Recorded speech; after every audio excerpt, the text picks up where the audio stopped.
পাখির রাজা ঈগল যা সহজে ধরা দেয় না কাউকে। তবে ব্যতিক্রমী ঘটনা দেখা গেল বাগেরহাটের চিতলমারী উপজেলার কলেজ পড়ুয়া ছাত্র ইসমাইল কাজীর কাছে। বুলেট নামে ডাকলেই উড়ে আসছে পাখির রাজা ঈগল। তবে যখন মন মেজাজ ভালো থাকে না তখন কোনো কথাই শোনে না। বনে যায়, বাজারে যায়, ঘুরতে যায়, কিন্তু আবার ফিরে আসে। অনেকে ভিডিও করে, দেখতেও আসে বিভিন্ন জায়গা থেকে।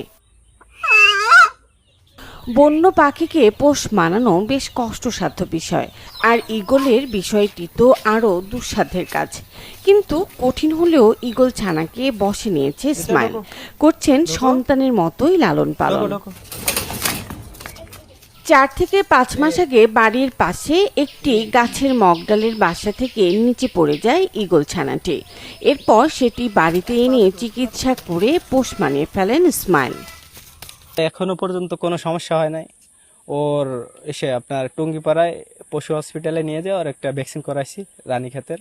আমি বুলেট বলেই ওকে ডাকি, তা আমি বুলেট বলে ডাকলে ও আমার ডাকে সাড়া দেয়। আমি আমার যত্ন চেয়ে ওর যত্নটাই বেশি নিই। এলাকাবাসী জানালেন, দুর্লভ প্রজাতির পাখিটি পোষ মানিয়ে সবাইকে তাক লাগিয়ে দিয়েছে ইসমাইল।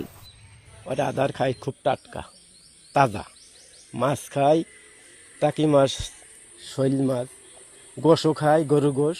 তো পড়াশোনার পাশাপাশি ঈগল পাখিটাকে লালন পালন করতেছে এবং সর্বোচ্চ গুরুত্ব দিয়ে স্বাস্থ্যের দিকে লক্ষ্য রেখে চিকিৎসা সহকারে ও নিজের মতো করে সর্বোচ্চ প্রায়োরিটি দিয়ে ঈগল পাখিকে লালন পালন করে। পাখিটির ব্যাপারে ইসমাইল কাজীর পাশে দাঁড়ানোর প্রতিশ্রুতি দিলেন জেলা প্রাণী সম্পদ বিভাগ।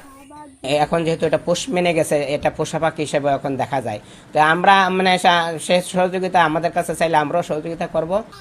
পড়াশোনার পাশাপাশি নিজ সন্তানের মতোই তাকে দেখে শুনে রাখেন ইসমাইল। Desk report, channel 24।